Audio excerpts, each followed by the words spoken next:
O heavenly King, comfort of the Spirit of truth, who would everywhere present and fill us all things, treasure of blessings and giver of life, come and abide in us and cleanse us from every impurity and save our souls, O good one.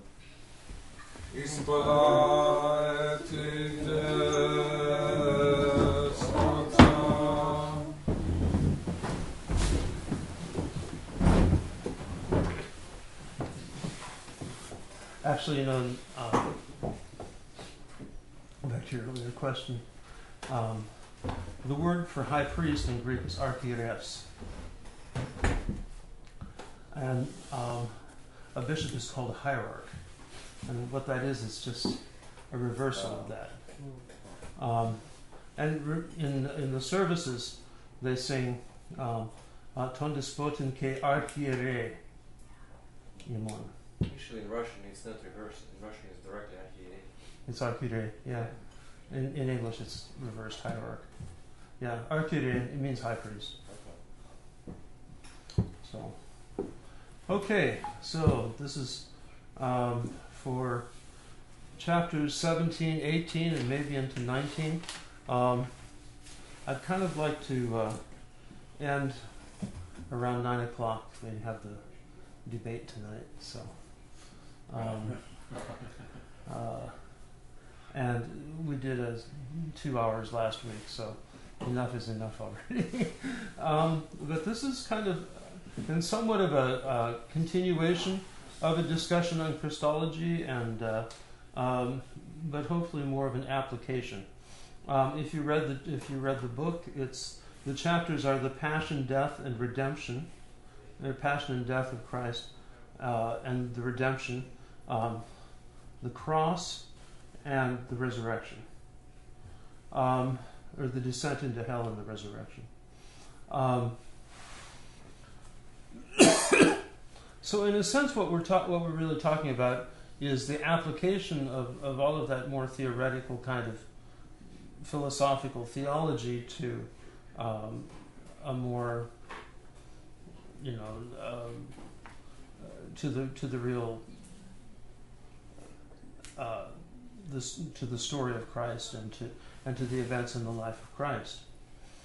And so we basically ended last week talking about how the councils of the church came to the common decision, a commonly accepted decision, that in Christ there are two natures, the human and the divine. That Christ is the Son of God incarnate.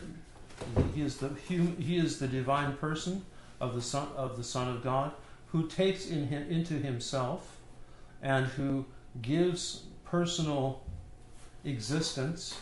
The word is enhypostatized, to human nature, so that there's no separate human individual Jesus from the Son of God. It's not like the Son of God dwells in Jesus. It's not like like Jesus is a deified man who had a special relationship to God, but rather who Jesus is the eternal Son of God. What Jesus is both fully divine and fully human. He is the divine person of the Son, and he is the Son of Mary. As a human being, he has a complete and perfect human nature, which means that he is body and soul and nous. And because he has two natures, he has two wills and two energies, going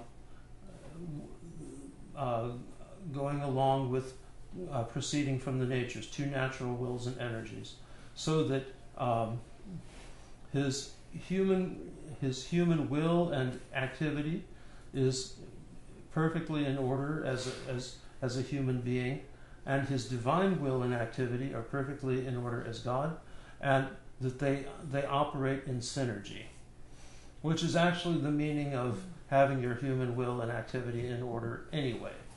In other words, who Jesus was and how he acted was exactly how God intended for a human being to be.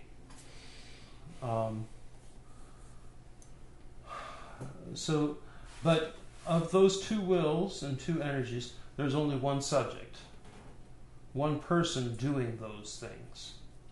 So the one subject was Jesus, who did human things in a divine way and divine things in a human way. Now we mentioned about the gnomic will, which is the will of a fallen being, which is the kind of autonomous will of an individual subject, an individual hypostasis.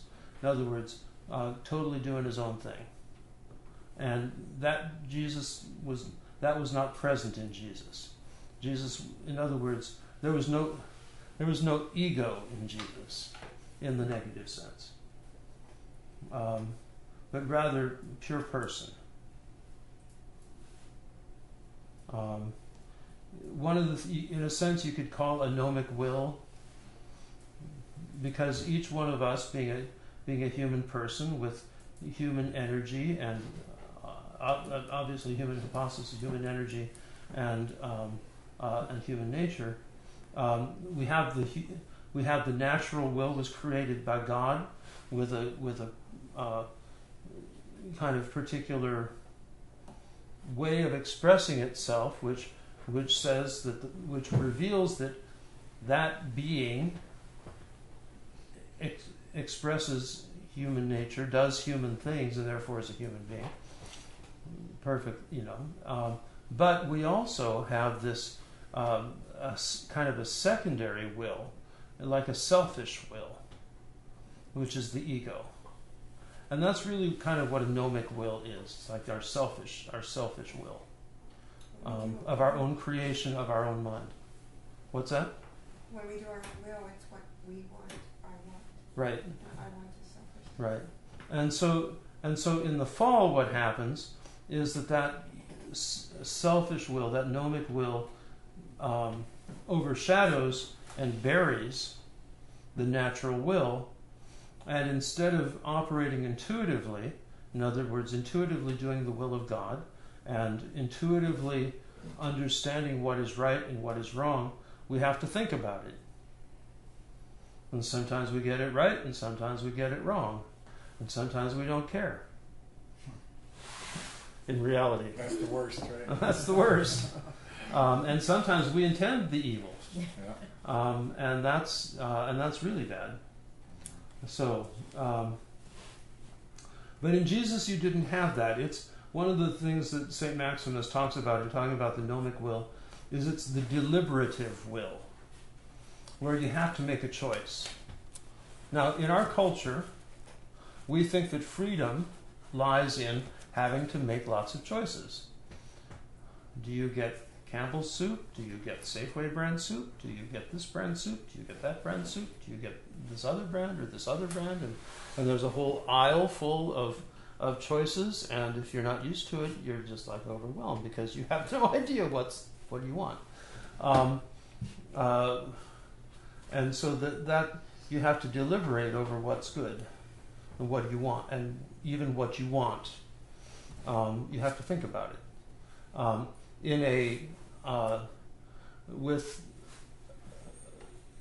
If you're completely in sync with the divine will and divine intuition, you'll know that Safeway brand soup is the only way to go, right? or whatever it is, actually it probably won't matter. You don't choose. Yeah, but you don't have to think, well, do I how do I do I steal this money or do I not steal this money? Do I sleep with my girlfriend tonight or do I not sleep with my girlfriend tonight? Do I, and on and on and on. Do I divorce my wife or do I not divorce? And all of these kind of moral choices And buying a can of soup is not a moral choice. For the most part, there are probably issues, GMO and all that, you know, but the moral choice is, you know, but it comes down to moral choices, and so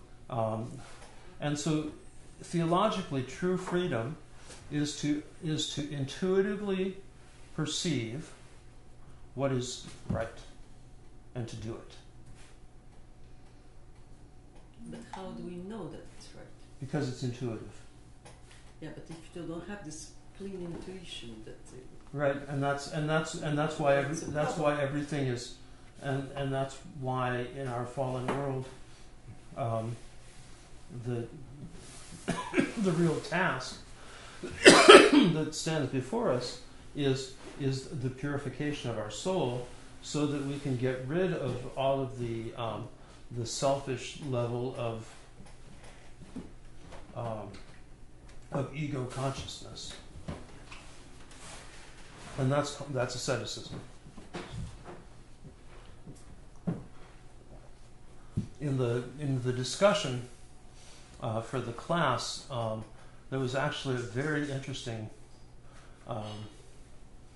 set of kind of posts on the how it's really important that that in this task we not get lost in moralism, and that's very important. You know, that our spiritual life and our theology is not about being good. It's about being deified. And what is it? How is it that we in this life can pursue that path of deification, that path of spiritual transformation and sanctification? And the moral discipline is important, but it's not an end in itself. Very important to me. Anyway. So, but this whole discussion of the will is very important when it comes down to looking at the question of Christ's passion, because one of the things that is absolutely central to our whole dogmatic structure is that he offered himself voluntarily. He willed to offer himself. Now, he knew in advance. Yeah. How do you know if God created him and God knew that was what he created him for? Was it his human will or it was God's will? Well, and it's this one and the same, so well, they're united, but I think this is a really, really interesting thing to think about. Important, you know, in Jesus, you know how much.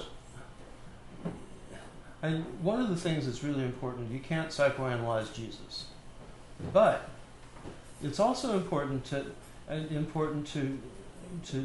contemplate, you know, to what extent was Jesus's human will controlled by the divine will, and to what extent did he, while on one hand being able to intuitively do what was right and know what was right, did he just have a think like we do? And I think that while we would certainly say that as a human being he was deified from the moment of his conception, that doesn't mean that he did not think in a human manner and operate in a human manner. It's interesting in the Gospel of Luke, doesn't it say there he grew in grace and favor with God and man? Uh-huh. And that's interesting. That idea of growth for the Son of God is interesting to me. Right. Well, he did all things, and he was like we are in all things except for sin. The book of Hebrews. Now, that's a really important question.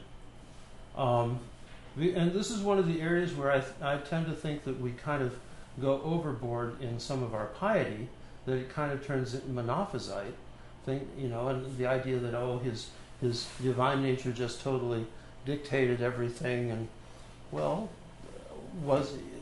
if that was the case, was he authentically human? And so we would have to say no, that could not happen. Well, it's because what's interesting is nobody who was around him, including the apostles. Remember, the apostles were really dense, when it comes down to it. In a moment of inspiration, Peter said, "You're the Christ, the Son of the living God." But that was about it. Here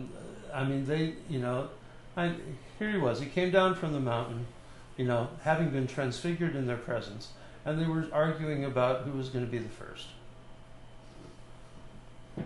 It's like, this radical theophany and then bickering. So I think if they had realized that Jesus truly was the incarnate Son of God, things might have been a little different. But we're the same. And we're the same. We are as blind as them. We honestly believe that if we're good enough, we'll make it. Yeah. Well, how many times can we go from communion to the parish hall and start bickering and gossiping and slandering? And here we've just not just seen the transfigured Christ, but we've partaken of his body. It means we're worse.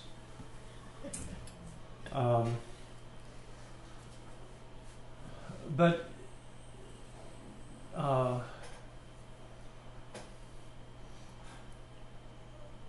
the point is that it was certainly God's providence, the economy of salvation, that Christ would offer himself.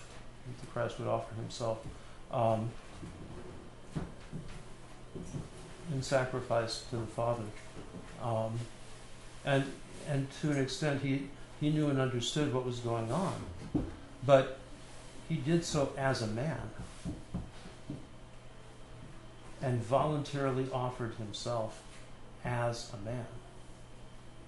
And so this is why it's so why this theology is so really important. And to maintain that yes, there were two wills and two energies and two natures. That Jesus was not just some Deus ex machina, some God who had the appearance of a human being. That was a very early heresy called Docetism. He only appeared to be human. And that would have been very easy for people in the Roman Empire, the time of the Roman Empire, to believe. And they had infinite number of myths about, the gods appearing and even fathering children. But they weren't really human. But the point is that Jesus Christ was actually a human being, and that he actually lived and even offered himself and accepted to suffer, even to the point of death, for us and for our salvation. And that's love. What's that? That's love. Yeah. That is love for human. Yeah. So Philippians chapter 2, the great canonic hymn. He did not consider the Godhead a thing to be grasped, but emptied himself and taking the form of a servant and coming in the likeness of men, and he humbled himself even to the point of death, the death of the cross. That this man who was God would do that. Did he have a choice not to? He must have. I mean, ask the man, ask the human. In a sense, yes, but that would have been a denial of his divine nature. But he must have had that. In other words, freedom. were the temptations real? Was he truly tempted? Because that, I mean, that's what the whole thing in the desert is. It was the testing of his identity as the Son of God. He'd been baptized. He heard the voice of the Father saying, "You are my beloved Son, in whom I am well pleased." In other words, his consciousness was opened. He was enlightened, as it were, if you want to use those terms. And then the devil tested him. I've wondered about that. When the devil tested him, I may be getting too far off track, but I've always wondered about it. You know, the devil said to him, "Turn these stones into bread." Mm-hmm. And he said, "No." But, you know, stones wouldn't normally turn into bread. But Right. when he had a couple of loaves of bread, then he broke them and made more and more and more. But he started with bread. He didn't start with stones. Right. Does that have any relevancy? No, Okay. not really. 'Cause it Except- seemed he could make bread out of anything if he wanted to, Well, out of yeah. air. Well, he could make anything he wanted to, Yeah. but he didn't. He didn't. He was a man. He understood himself as a man. But I just wondered if it had any part of physics, the physical world that. Well, I think he understood himself as a man, but he knew that the miracles could happen. But he wasn't about to give in to the temptation to use that. But he made wine out of water. He made bread out of more bread. Right, into because there was a need. Yeah. Okay. There was no need there. Oh, okay. He did it, or his father did it. God the Father, because he prayed to the Father for He prayed to the Father for everything. it. Exactly. Mhm. That's the difference. Well, And he did it whenever if there was a need and it was for the good, not when he was tempted by Satan. right. So there, in God there are three persons, but one nature. How many energies, how many wills are there in God? One. One. It's the will of the Father through the Son and the Holy Spirit. Yeah. Uh-huh. It's the same will that's in Jesus, which is identical with, which is the Father's will expressed in Jesus through the Holy Spirit. Was there a point when Jesus recognizes himself but was not aware that he's the Son of the God? Or he knew it from Well- the point when he recognized himself? Well, there's lots of discussion on that in the history of the church, and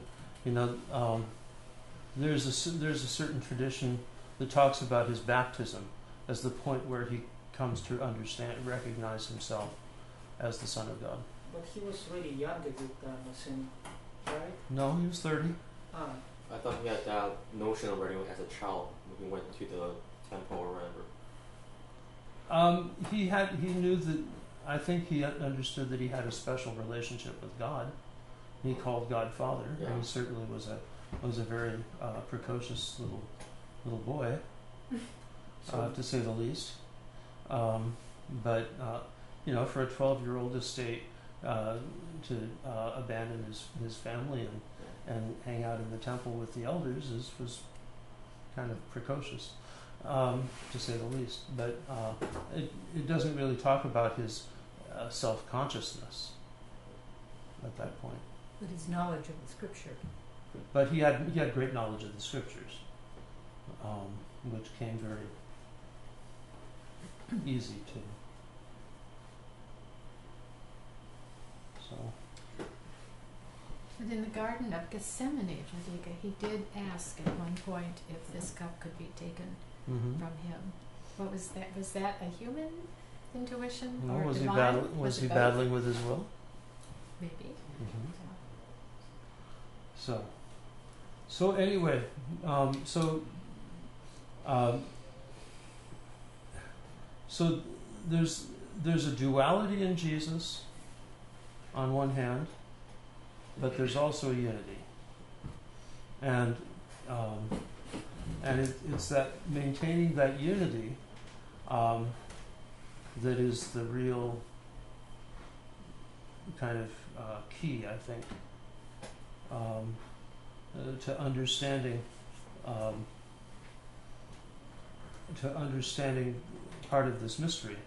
And another aspect of the expression of this, and that came up historically, is the expression, the Theopaschite expression, God suffered and died.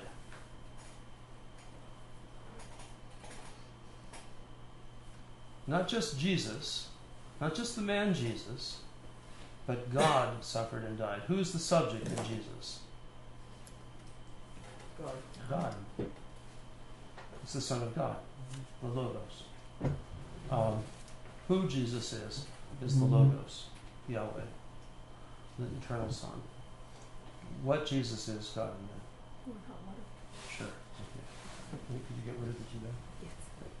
You want me to just fill it with hot water or all hot water? Just fill it. And so this expression, which became very important in the discussions of Christology, especially at the Fourth Council, it became the kind of hallmark of orthodoxy that you could say that God suffered and died. Now, one of the fundamental definitions of the divinity is that it's impassible. In other words, it cannot suffer. It cannot change. It's impassible. Incorruptible, impassible, immutable. He cannot feel. No, not in feeling, but doesn't change. One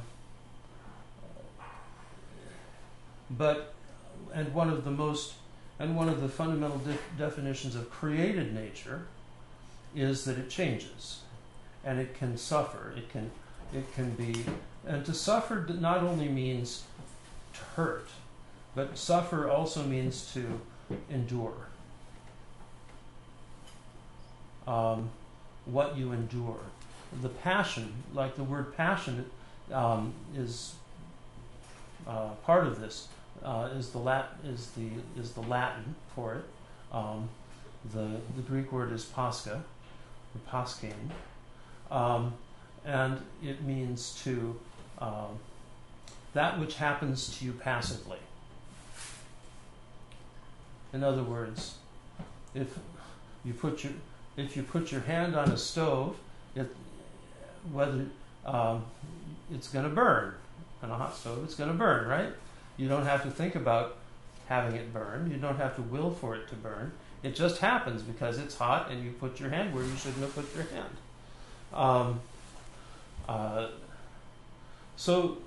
But when in referring to the Lord's passion, we have to talk about what the Lord endured for our sake. Now, his passion and the passions are, it's the same word, but referring to totally different things. The passions are what happen to us when we have a habitual reaction that's so habitual we don't even think about it, and so it becomes a passive reaction. Remember the McDonald's hamburger, okay? Or we can all think about things where we have passive reactions to that are so habitual that we don't even think about them.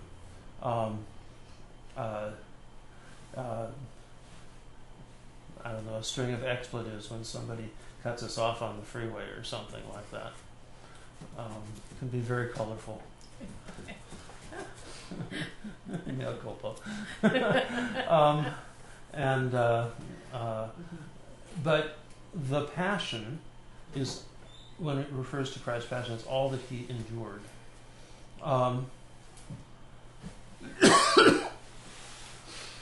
But here again, it's important to understand who endured it. It's not just, God going through the motions. that Jesus was actually and truly a human being who endured all of this stuff, who went through all of this stuff, and who suffered, because the word suffer is just the English for passion, but it also brings in that, that sense of hurt and of pain, and he suffered. His sufferings were immense, obviously. Thank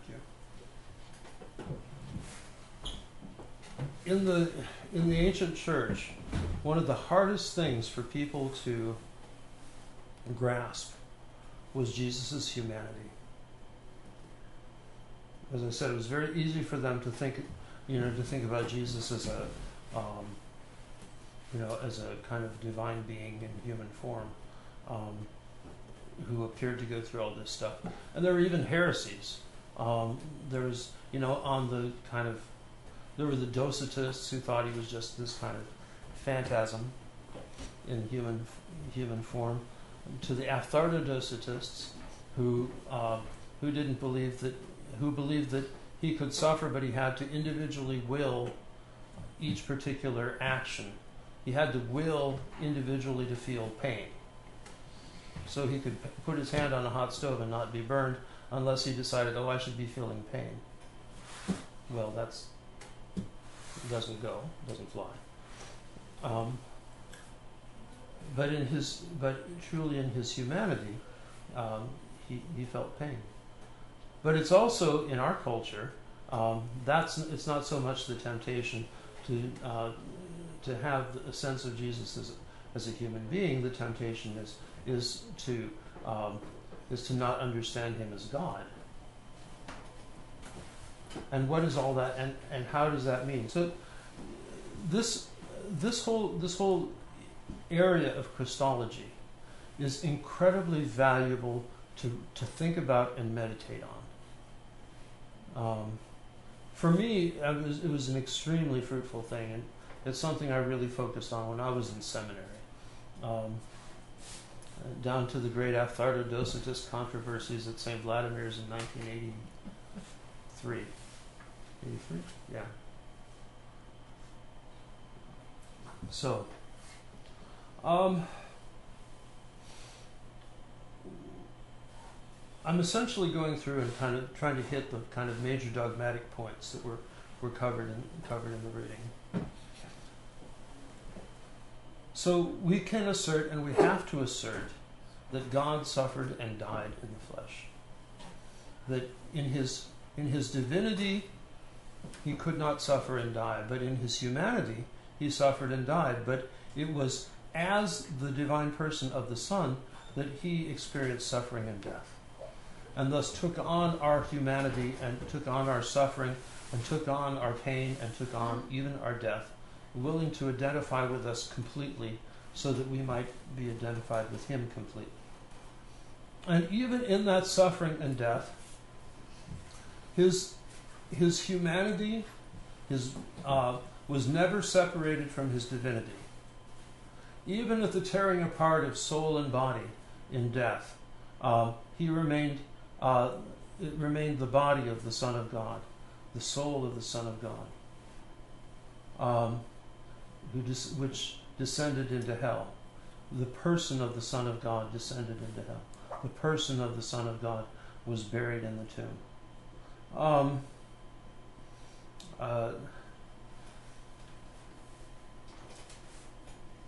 Now, when we talk about death,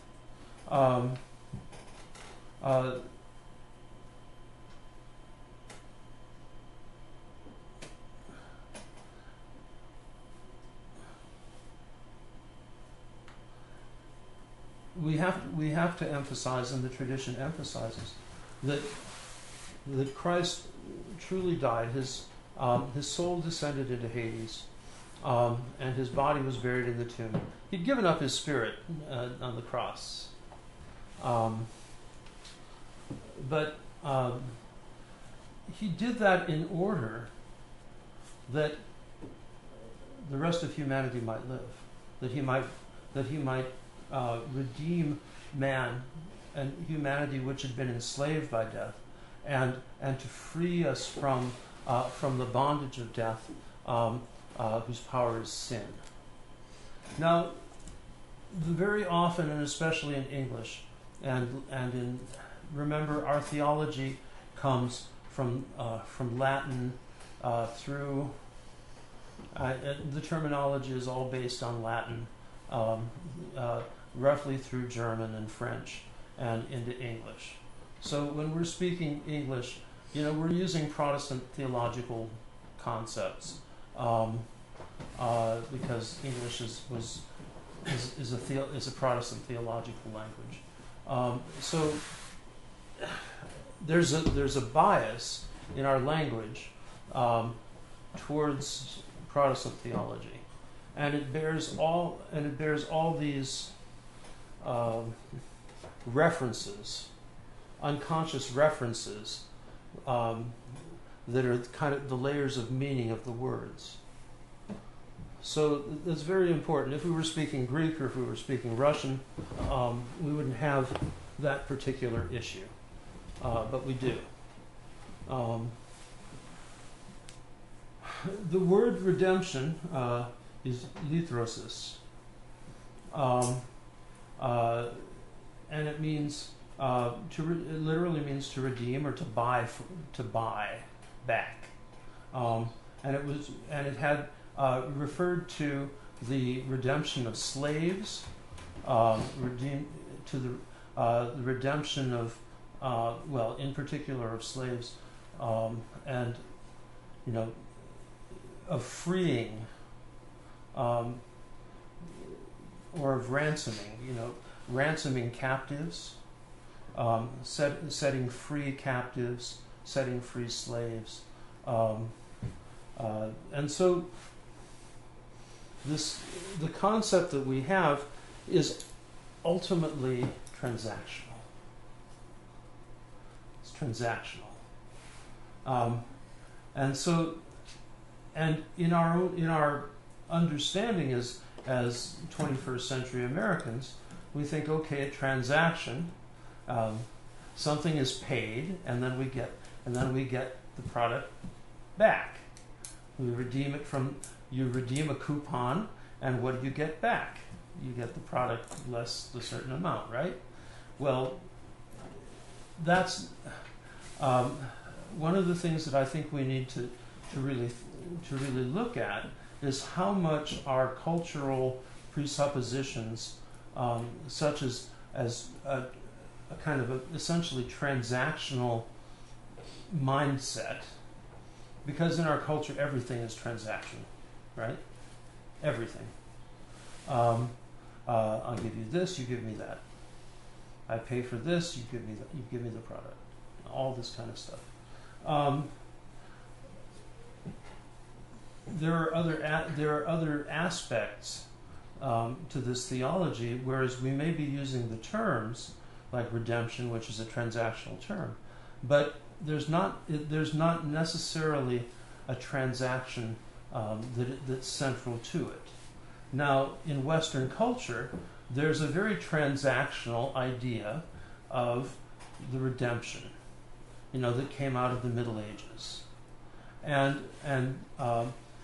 you see this in Roman Catholicism and in Protestantism, but I'll go into that a little bit later. But what is what are we being redeemed from?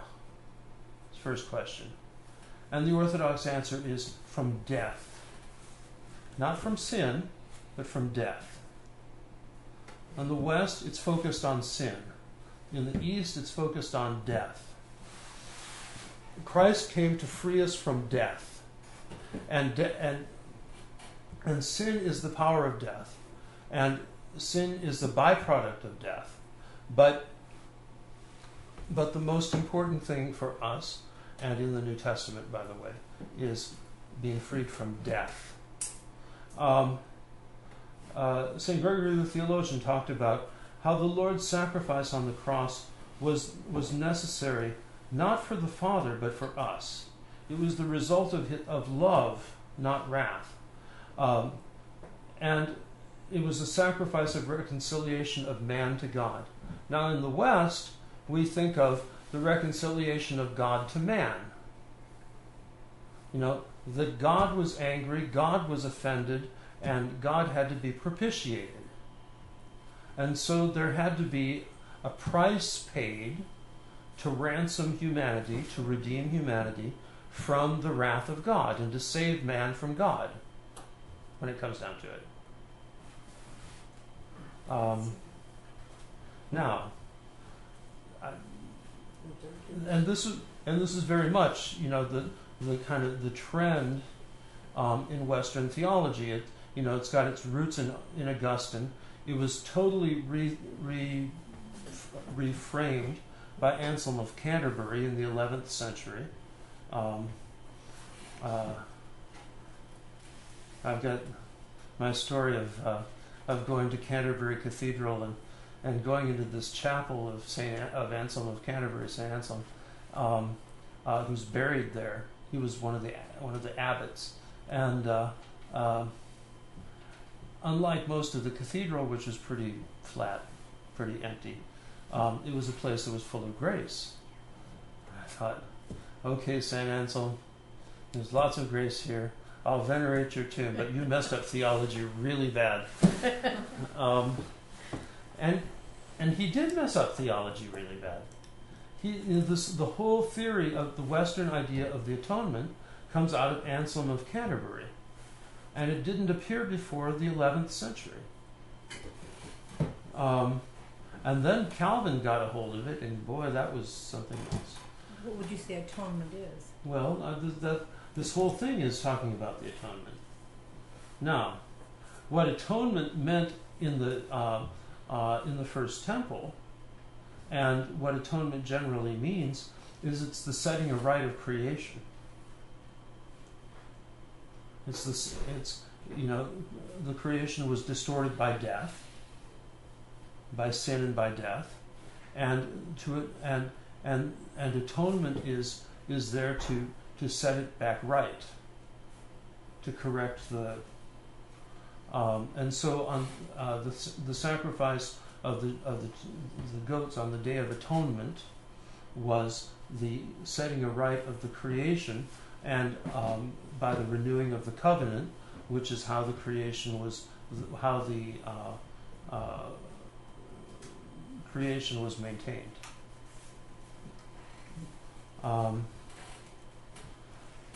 Now, in the Augustinian, Anselmian, Calvinist model,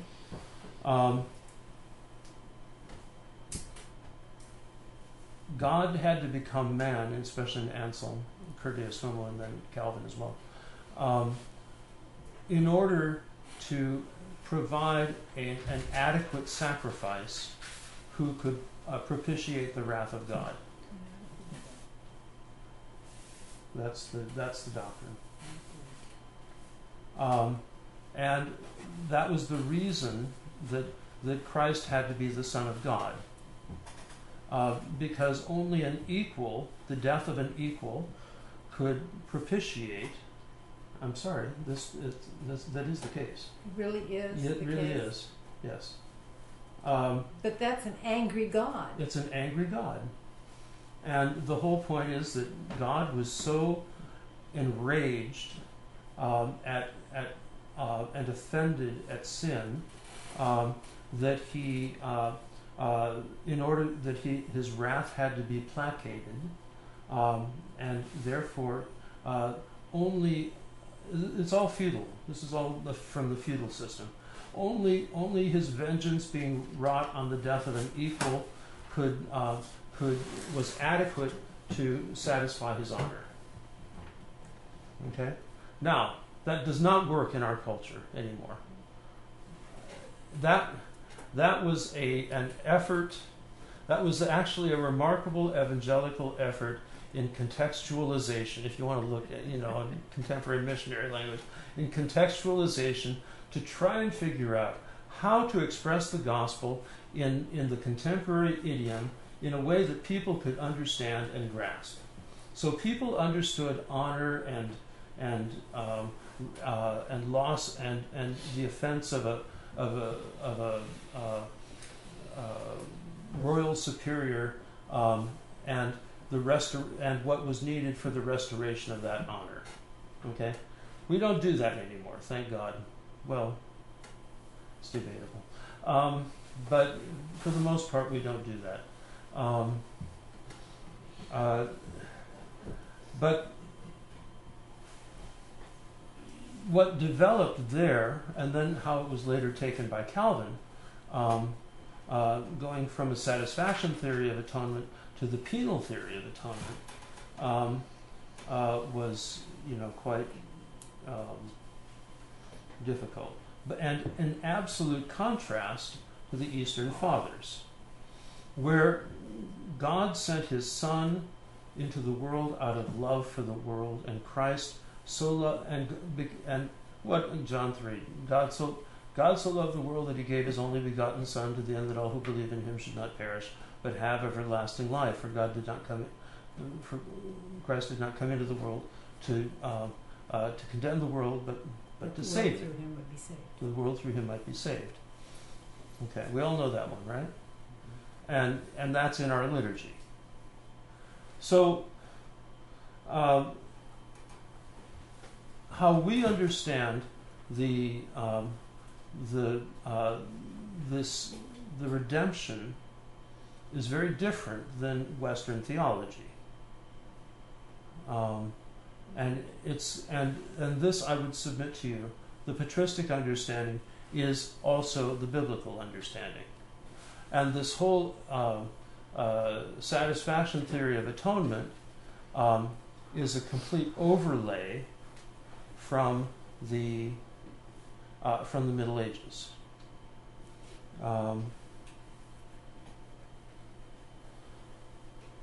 In the Eastern Fathers, there's almost no support for except for a couple of occasions, a couple of different writers, for any concept of the redeeming sacrifice of Christ as gratification of God's wrath. And so here you have a very juridic and it's far less defined. Actually,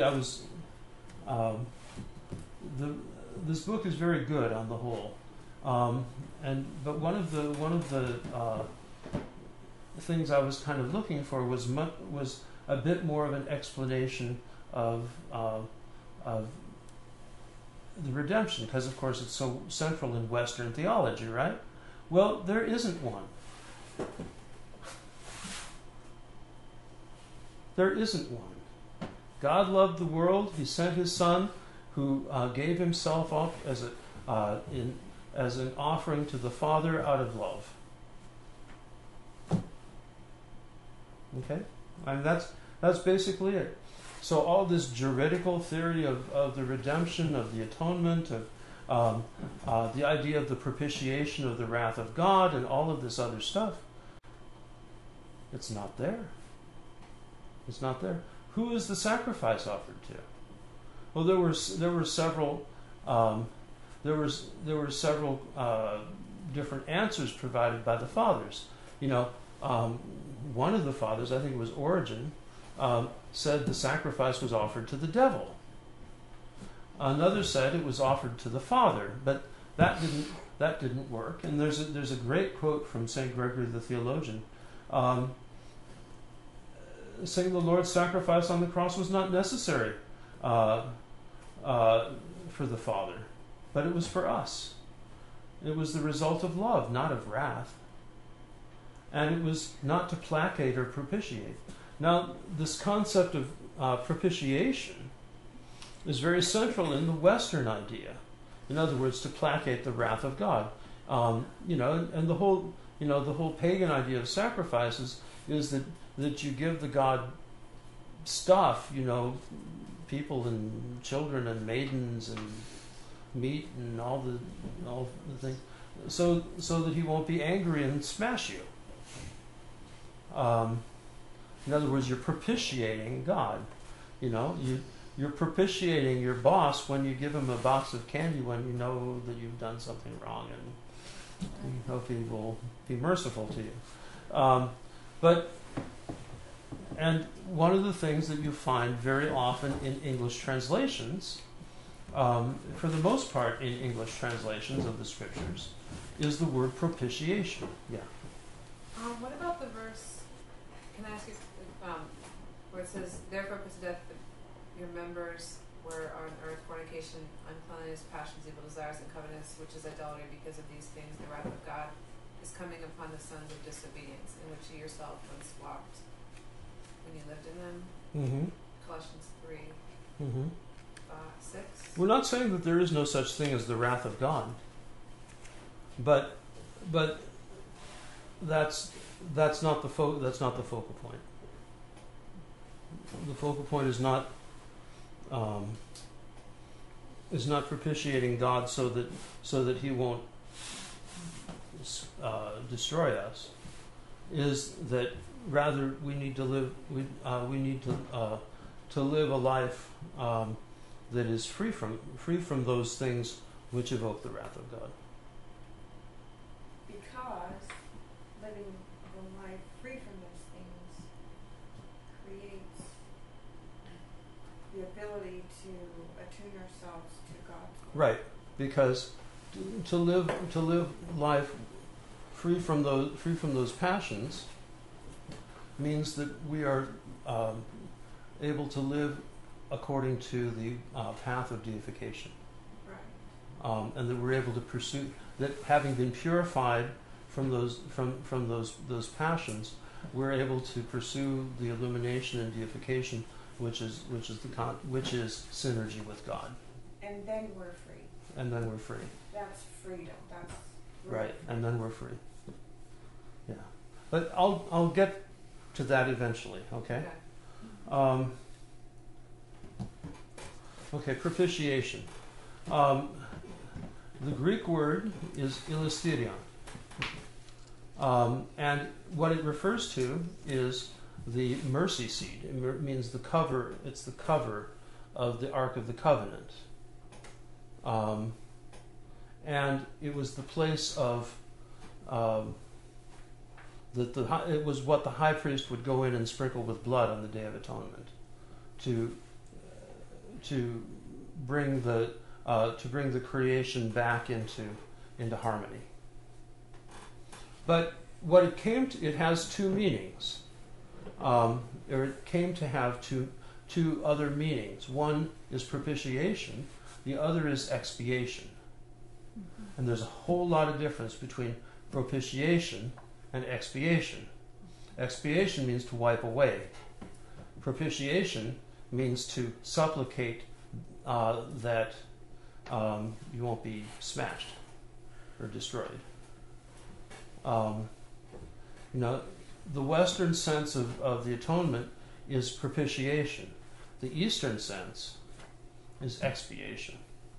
So when you see propitiation in an English Bible, read expiation, and you'll have a more correct translation. But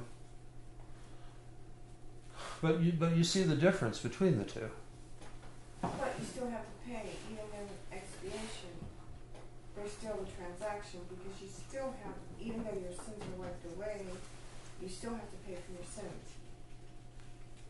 Well, no, because Christ paid for the sins, Okay. and that's Christ paid for their sins. If we were to put it in terms If you of want, in that transactional if we context. put it in transactional terms, if we're paying for our sin, then our payment is confession. Yeah, but that's no. Because I don't believe in that. I don't believe in that transactional. And it's not penance. In other words, you don't have to beat yourself so many times But in order to have your sins forgiven. You don't have to do X number of prostrations and say X number of Hail Marys you know, that's you don't have. That's not what that is. That's not what penances are for in the first place. But in the common understanding, very often we have the sense that we're paying for our sins. Now, in the West, they also developed the idea of purgatory, and so that's problematic in and of itself. But we go out and we commit a sin, a dreadful sin, whatever it is. And in order to cleanse ourselves and move forward from that, we need to confess it. We need to confess it, and we need to. It doesn't mean that there won't be a consequence. Right. There could be a consequence. But we don't. But Christ has already paid the penalty. Right. He's already. But if we you go use on those without terms. that confession, Right. then we haven't taken care of it. Right. Right. So that's why I say but that's we're what on. we put into Right. it. We're on a cosmic level right now. Okay. Okay.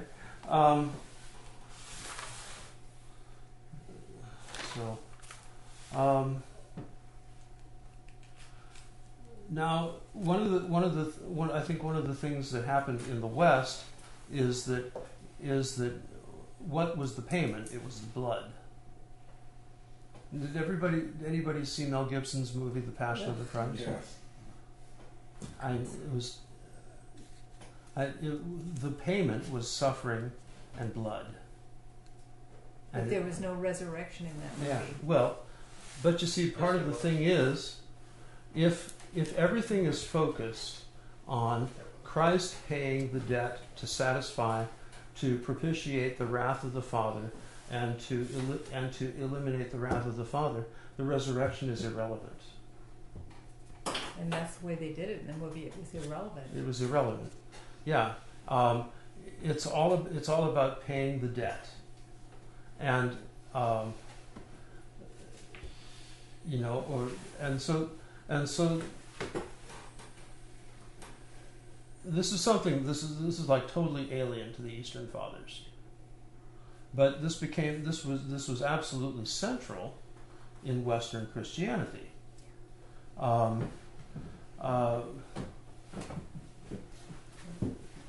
So that there's a whole kind of theology or a spirituality of blood. You know, in the Protestants, it's washed in the blood of Jesus. You know, and by His blood we're cleansed, and on and on and on and on. In the Catholics, you know, which is a little more visually oriented, you've got these huge, you know, horrific bloody crucifixes and, you know, bloody images. There was a Uniate church I went into once, and Ukrainian Catholic, and it looked more or less mostly like an Orthodox church, kind of odd, but on every icon there was blood. The whole, you know, the dominant color was red. It was very odd, but it reflected this whole kind of theological orientation, as opposed to an Eastern theological orientation. You know, think about the crucifixes in the church here. There's a few drops, but there's no blood shown for the most part. You know, there's a few drops coming from his side. That's it. Why? Why? Because the point is not this. He's not paying a debt through his blood and suffering, but rather what he's doing is he's offered himself to the Father out of love in order to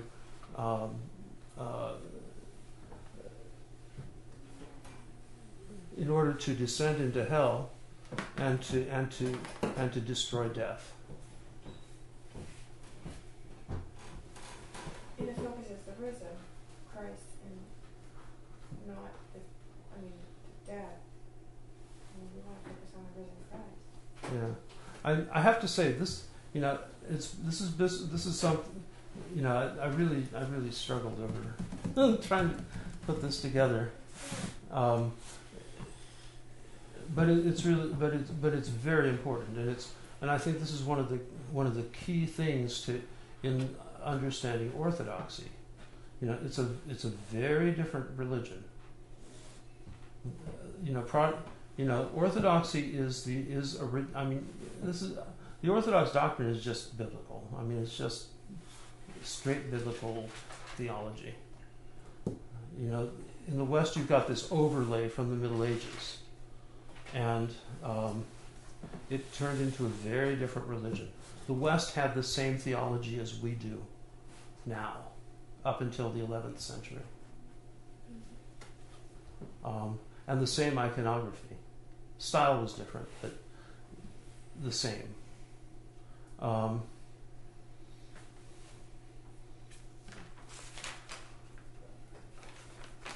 So at the core of the redemption is that Christ died as a self in his self offering to the Father, and he was buried, and his soul descended into Hades. Now, what is Hades? Hades is the place of the dead.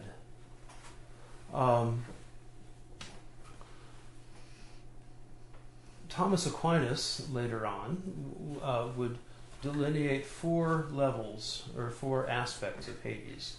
In the Orthodox understanding, Christ's soul, his body was buried in the tomb, his soul descended into Hades. Who descended into Hades?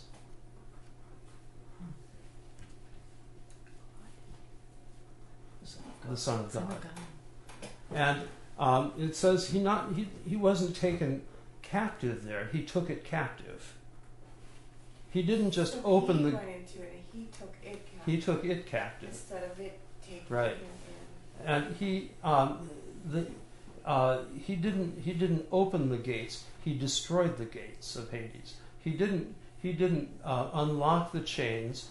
He broke the chains of holding those who are in bondage in Hades. This is all metaphorical language, of course. Not too metaphorical, because they had people raised that day.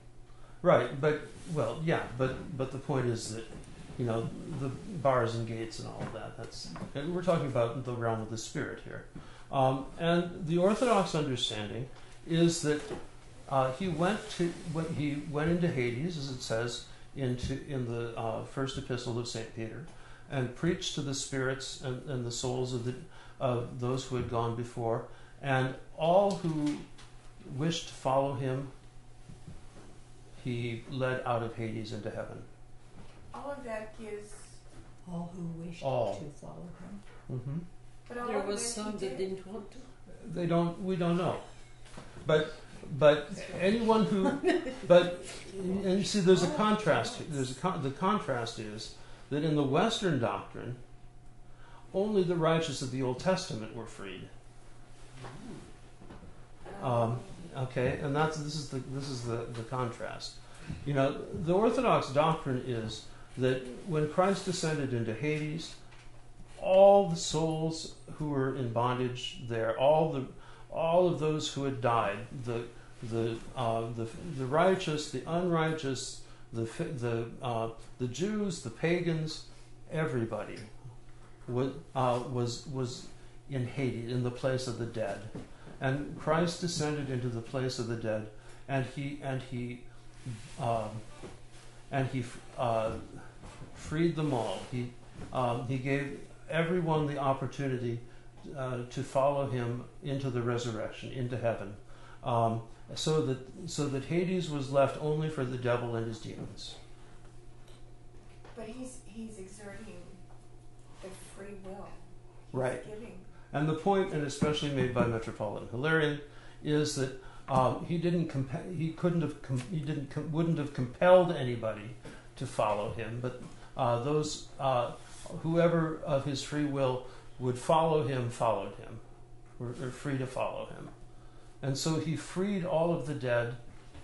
He gave all human flesh, all human beings that ever existed, the opportunity. the resurrection. So he did that so that we could do that today, here and now. Right. Well, we follow them. Yes. Right. And in doing so, that included especially the righteous of the Old Testament and well everybody. And only the devil and his angels were left in Hades, and bound there. So why does it talk about in Revelation that Hades gave up its dead, and depending on whether your name was in the book of life, you're saved or not saved? Well, there's a difference there. It's Hades gave up its dead, and whether your name was written in the book of life was how you chose. You said that at that point it was only the devils and the demons that were. They're not in the book of life. Right, exactly. For humans. They were left in Hades. But from what you're saying, at the resurrection, there shouldn't be any humans coming from Hades, right? Are we talking about? We're talking about when Christ descended from between the crucifixion and his resurrection, and it was completely empty. And he emptied it.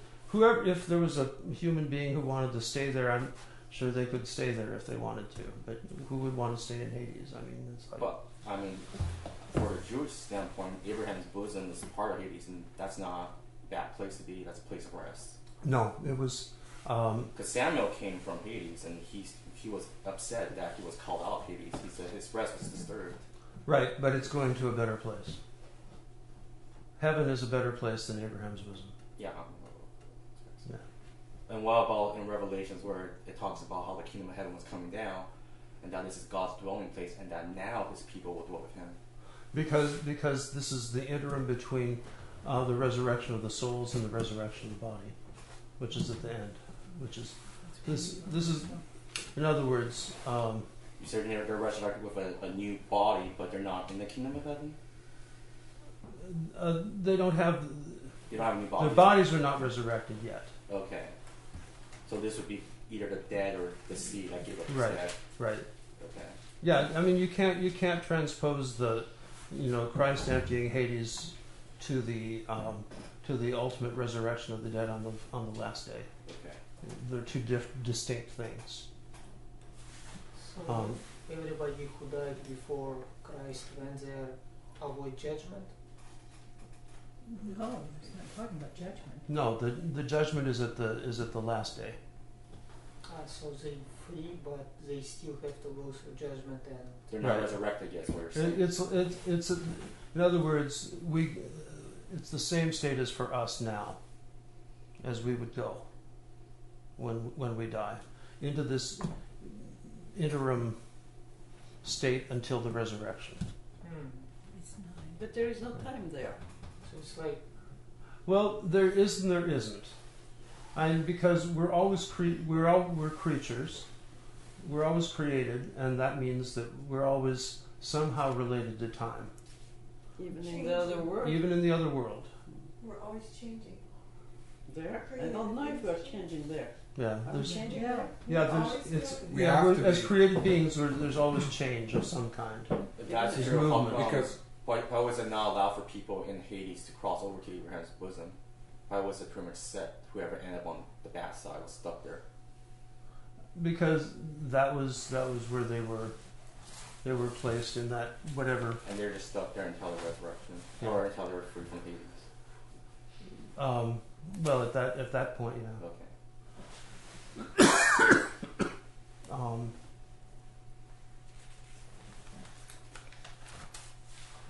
Now, the Western theology was that only the righteous were freed by Christ, and the way that it got kind of codified was that Thomas Aquinas, in his Summa Theologica, designated 4 parts of Hades. There was purgatory, where the souls of people go who had committed sins, and they could be purged, but could move on. The second was the Hades of the patriarchs, in other words, where the righteous of the Old Testament went, like the bosom of Abraham. The third was the Hades of unbaptized children, otherwise known as limbo. And the fourth was the Hades, or the hell of the damned. Tartarus. Pardon? Is that Tartarus?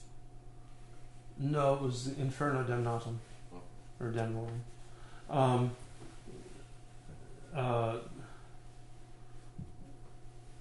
According to Aquinas, Christ only descended into the Hades of the patriarchs, and he did not free those in purgatory, the souls of the unbaptized children, or the damned. According to who? Thomas Aquinas, Oh. and that was official Catholic doctrine Oh. for many centuries. So the Orthodox Church doesn't accept any of that, never has. And it's not in accordance with the Greek Fathers. I No, think that's a very important point to express to those of us that come from the West, because it's ingrained in us that if you're not baptized, or those that who have family members that are not Orthodox, that sheds a whole new light on. Well, in the West, one of the reasons that you would have a child baptized is so that if it died, it wouldn't, its soul wouldn't be condemned to be in limbo forever. Right. And that was the kind of great reason for baptism. But the East. But in the East, it's only you baptize the child because you wanted to participate in the sacraments of the church, in the grace of Christ. It's a huge difference. And to have guardian angel, right?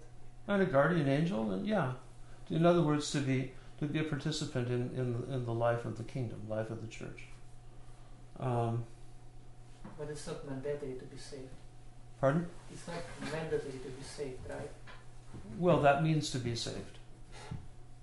Is it mandatory to be saved? Well, in other words, do you have to be baptized to be saved? Yes. No. I think no, right? Well, ultimately, no. But eventually, and according to this doctrine, even those who are in Hades can come to believe in Christ. So sooner or later, they'll convert. Hopefully sooner. Hopefully in this life.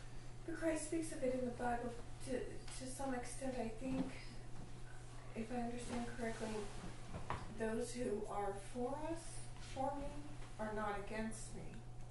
So he's saying those who, Right. I mean, they're facing me. Yeah. In some aspect, they're not against him. Right. And there's levels. So he doesn't push them away. Right. Exactly.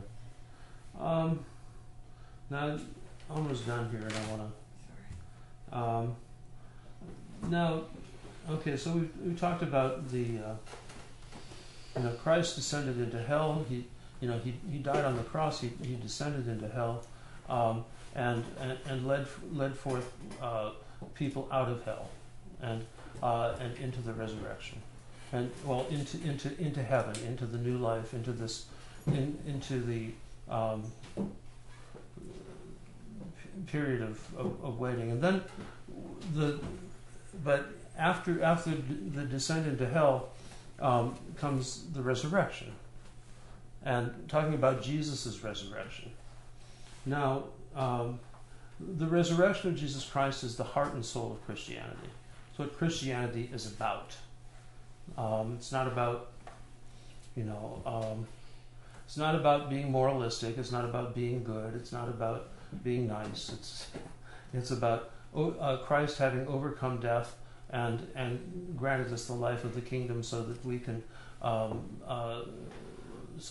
participate in the kingdom of God here and now in this life, and be transformed and be deified.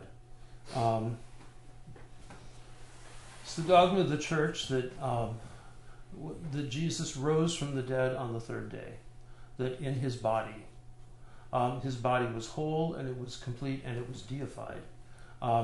it was whole and complete, and he had his wounds.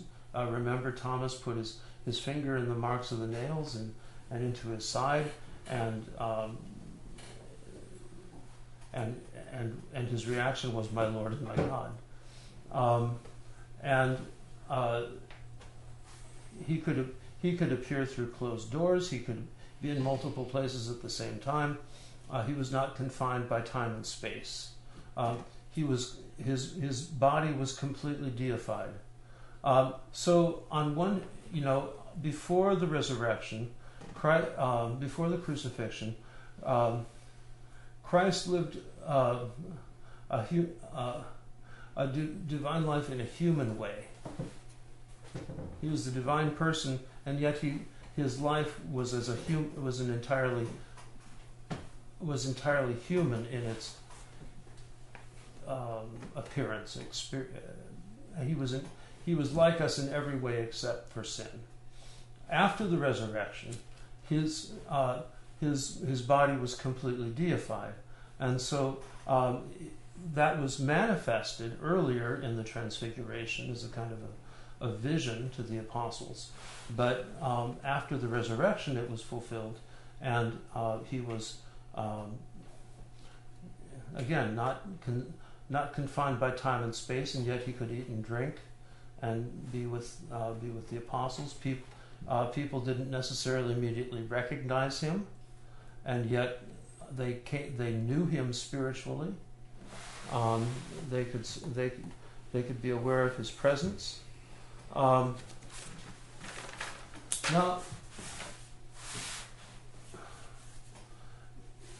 in that deified body, it reveals the ultimate goal, the ultimate telos, the end of human being. He is revealed thus as the last Adam, the final Adam, who is really the image and the type of what we will be in the resurrection as well. That when he comes, we will be like him as he is. In other words, our bodies will be deified. We will not be confined by space and time like he is, and as the saints are now. He's raised to the Father. He goes into heaven, whatever that means. And his human nature is raised to incorruptibility, and thus he reveals the kingdom, what the life of the kingdom is like, and so this process of his passion is the process of not only the redemption of not only our redemption from sin and death, but from corruptibility and from passibility, so that we too might, in him and like him, become partakers of immortality and incorruption, and that he reveals what it means to be a deified human being, which is the very goal of what humanity was in the beginning. Now, does this make sense? Does it hang together? Mm-hmm. Okay. Yeah, we're past 9 o'clock, but oh well. So I had a whole set of notes on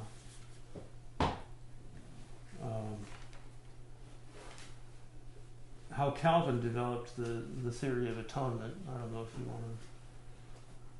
Yeah? Yeah, okay. I love it.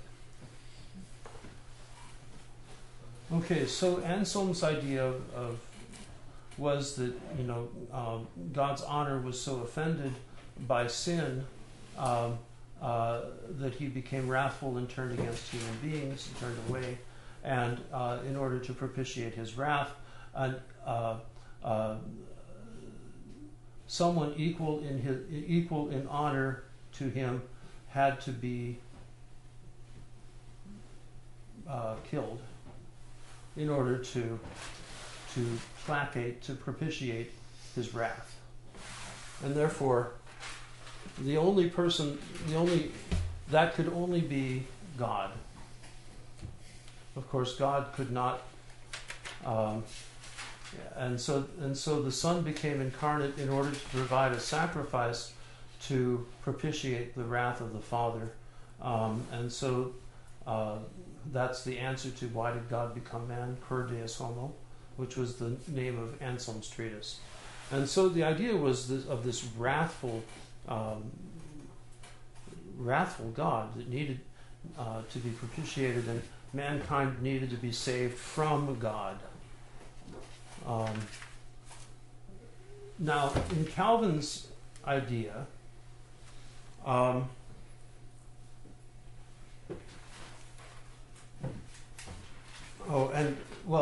in that so Christ's sacrifice was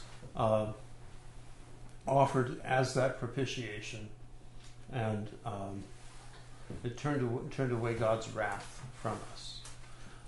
Calvin's idea, called the penal theory of atonement, is that God poured forth all of his wrath on his Son, substitutionary atonement, so that all of the God's hatred of sin was poured forth on Jesus, and his suffering was the manifestation of that, and so that Christ suffered for our sins, so that we don't have to.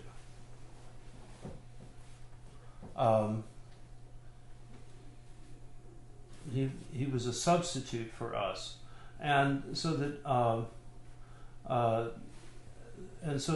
by his death, his blood would propitiate the wrath of God, and his vengeance would be spent on Jesus and not on us. The substitutionary theory of atonement, it's this very late medieval kind of combination of Anselm and my personal idea is that Calvin was a real sick dude with a bad relationship with his father, but it's based on a whole series of false presuppositions. One is that God's offense at the world and sin, and his wrath due to outraged justice.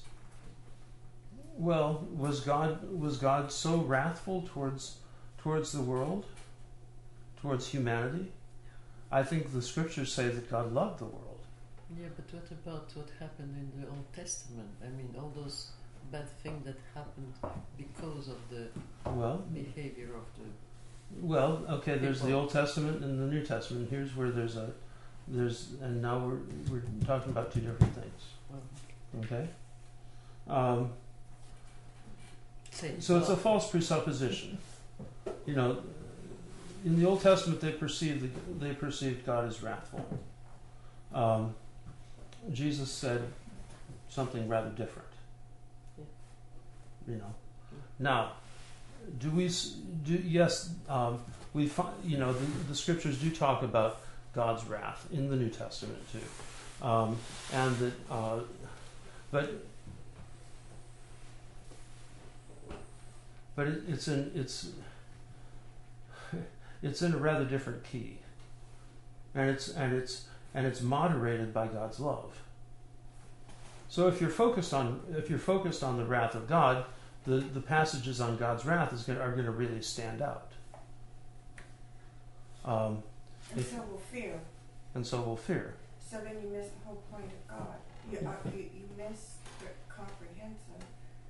You can't comprehend the love and the gentleness and the compassion of Christ. Right. And God. Yeah. In other words, it's a relationship based on fear as terror. Right. Yeah. Isn't it more like discipline? Like he disciplines his children. Right. The child sort of fears that discipline. Mm-hmm.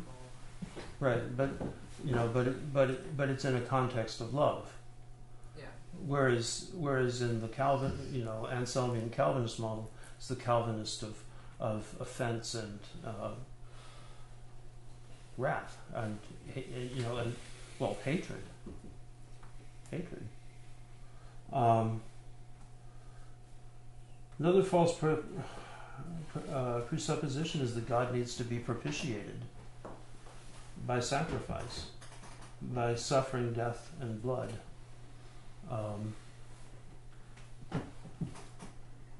And that only an equal to God could satisfy his wounded honor by his death. And the ultimate false presupposition is that God needed to be reconciled to man and not man to God.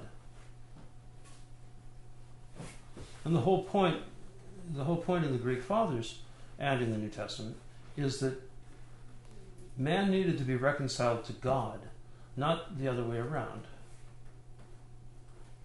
How does making sacrifices help man reconcile to God?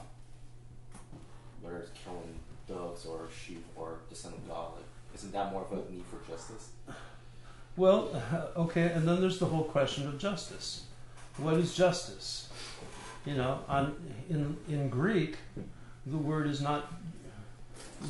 doesn't mean justice as we understand it in Anglo-Latin, but it means righteousness. What's the word? Justice, it's dikaiosune. So to satisfy God's righteousness is one thing, to satisfy God's justice is another. The Latin tradition is focused on justice. Justitia is the Latin translation of dikaiosune. And in the original Latin, it meant the same thing. Justice, this has hundreds and hundreds of years of history behind it. So it means something completely different for us. It means, how do you express justice? Isn't the classic thing the scales, like, you're going to be too much weight? Well, in a sense, it's you get what's coming to you. Yeah, yeah. That has no relationship to righteousness, right? Conceptually,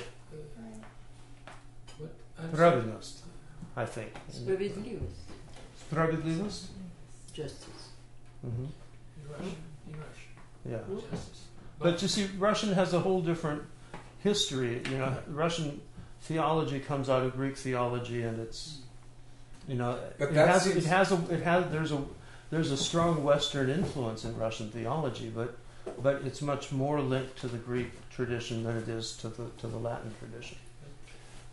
I'm sorry, I don't understand exactly what's the righteousness is. What the righteousness is? Can you explain it? Righteousness. What is it? Righteousness? Yes. It's living in, theologically, it's living in synergy with the will of God. And how does sacrifice play into that exactly? Well, you see, sacrifice, and here's another thing. As Americans, we think of the sacrifice as killing something, right? Okay, that's not what sacrifice is about. We do a sacrifice every Sunday morning. It's not about killing the bread and the wine. It's about sanctification through eating. We make an offering, and the offering is returned back to us to consume in order to sanctify us. Yes, but the origin was in sacrifice. In the Old Testament, what the whole point of the sacrifices in the temple was to provide food. And also, It was the lambs, the birds, the bulls, everything was offered. Yes, it was killed, but you need to kill it in order to eat it. It was killed, and then it was charcoal broiled on the altar with a little incense, and then it was distributed. What about the goat that was given to Azazel? They didn't eat that goat. That's taken out to the fields. Isn't it prophetic? That one, yeah. That one wasn't killed, because who would it be offered to? Why did they ask Abraham to sacrifice Yeah. his So son? would you want to be in communion with? But why does With he the Zazen? offer to Azazel? Why is there that? That's so weird. Well, but you see, that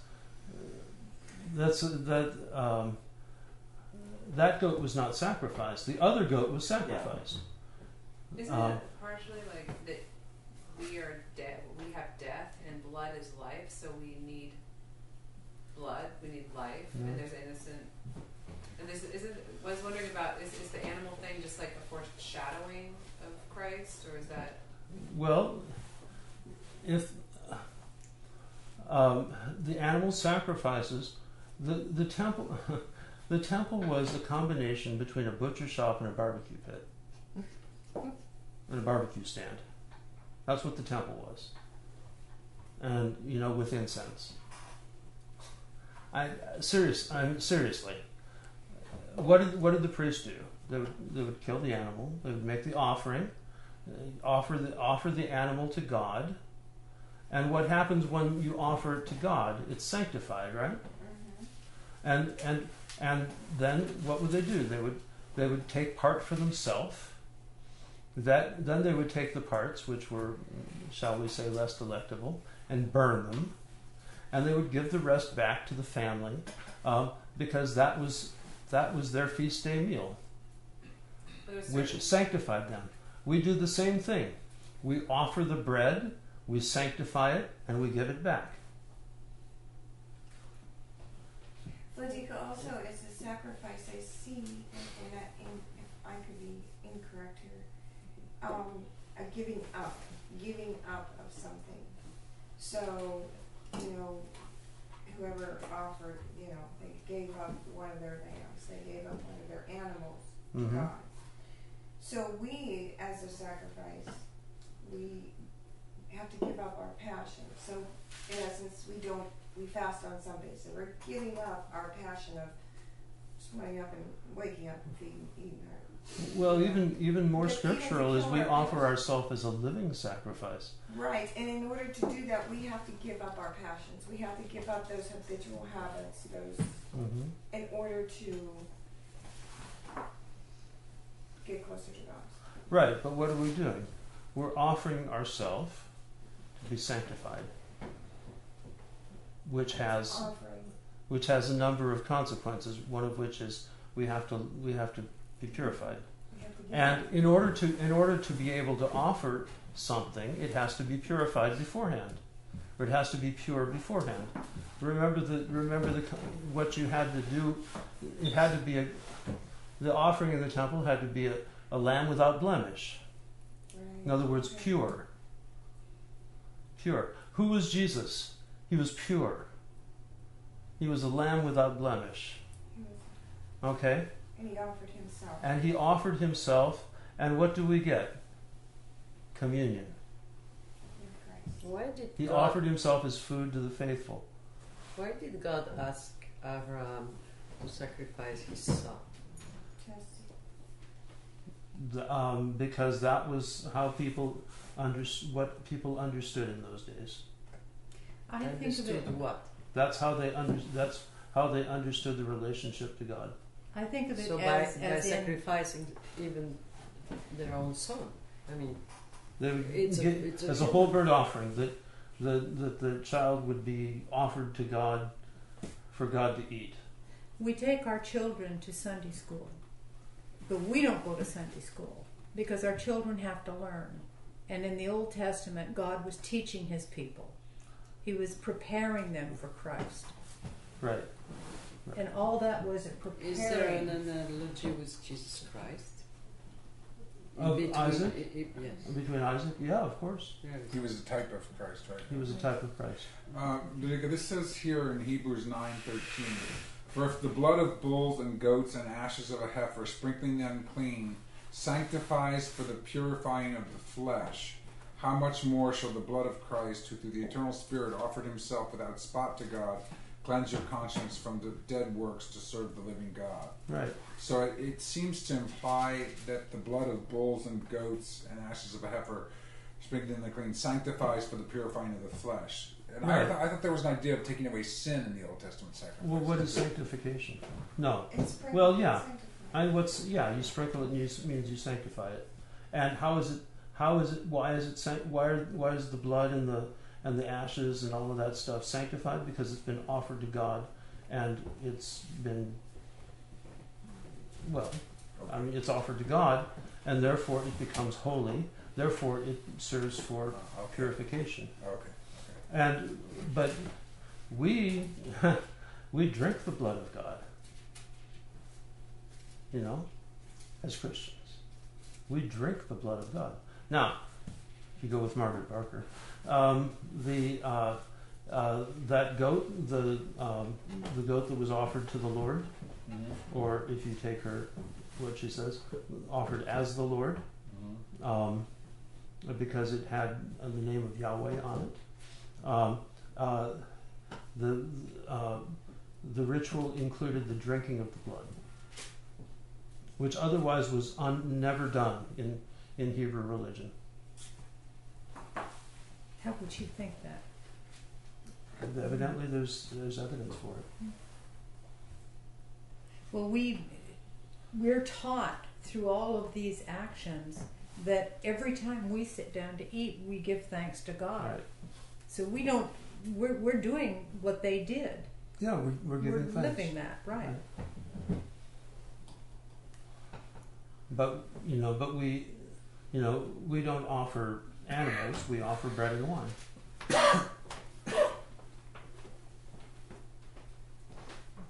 So, does that make sense? And it's a different way of understanding things, because it's different from our culturally dictated understanding.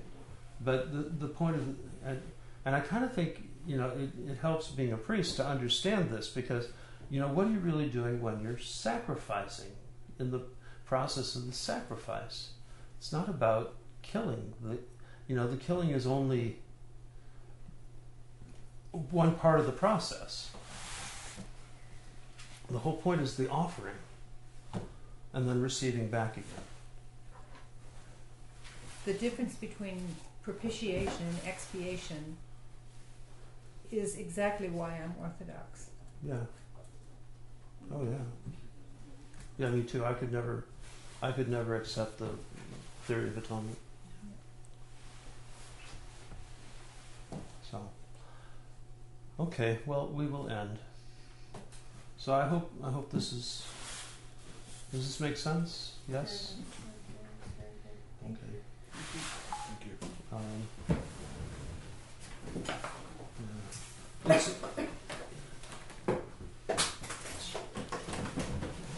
It really struck me, I have to say, how in thinking through this whole atonement thing, how in that Western theory, the resurrection really is not important, and their whole. It's really not a big deal. It's almost an afterthought. It's like an afterthought. Yeah. Yeah. Whereas for us, it's the heart and the soul everything of Christianity. And where it says the gates of hell will not prevail. Right. The gates of hell are not an offensive thing; they're defensive, and they can't defend the people. They cannot hold. They're gone. Yeah, it's gone. They're gone. Okay.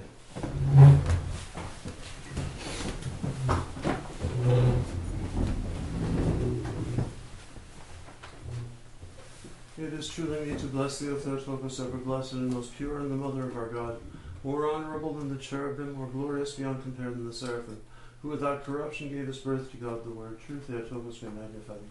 The blessing of the Lord be upon you through his grace and love for mankind, always now and ever and to ages of ages. Amen. Исполнитель,